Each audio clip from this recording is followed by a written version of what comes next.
The Flying Scotsman was back on one of the UK's most scenic tracks this morning as it marked the reopening of the Settle-Carlisle rail line. The famous train took the scenic route through the Yorkshire Dales and the Eden Valley a year after a major landslip closed it.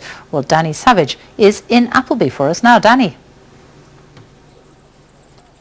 Sophie, one of the most charming things about this railway line is that it looks like something from yesteryear. Behind me you can see the railway buildings, a water tower there ready for steam engines to come through on excursions, and old-fashioned signalling as well. And what it means is that, you know, despite it looking like this, something from the last century, that there's been a real drive over the last year or so to get this line open again.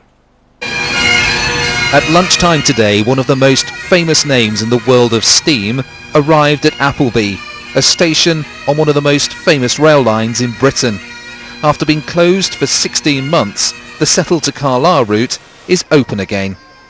Everyone has a personal reason for being here. I think it's just childhood memories, the smoke, the dirt, the grime, the coal dust, everything. When you think you've had the bus service that you've had to accomplish, you know, lately, it's been amazing how they've coped. It's an ever-changing scene. You can come up here in the winter, fabulous. You come back in the summer, completely different picture. And there are so many villages on the line to explore. We're just coming into Langwathby, lovely village. This line is famous for its landscape. It runs through the High Pennines in the Yorkshire Dales National Park, over the Ribblehead Viaduct and on into the beautiful Eden Valley in Cumbria. But a landslip south of Carlisle left it closed to through traffic until today. Network Rail say the £23 million repair job is the most challenging project they've undertaken in their 15-year history. Well, a year ago we had a landslide of 500,000 tonnes of earth slipping into the Eden Gorge. We've done a really complicated repair. We've driven 226 steel encased piles down into the bedrock below.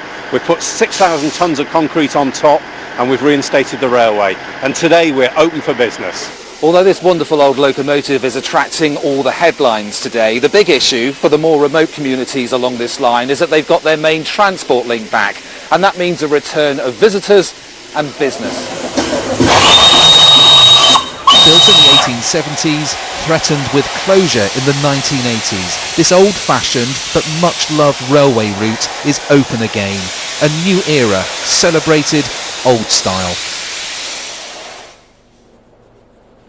And hundreds of people were on the platform here to see the Flying Scotsman pass through about an hour or so ago. It'll be going south again later this afternoon, going back down the route. More people will be out to watch. And this is perfect timing for this line to reopen as well, because it's just ahead of the Easter holidays, running into the summer as well. The real hope is that the number of passengers on this line will rise sharply in the coming months.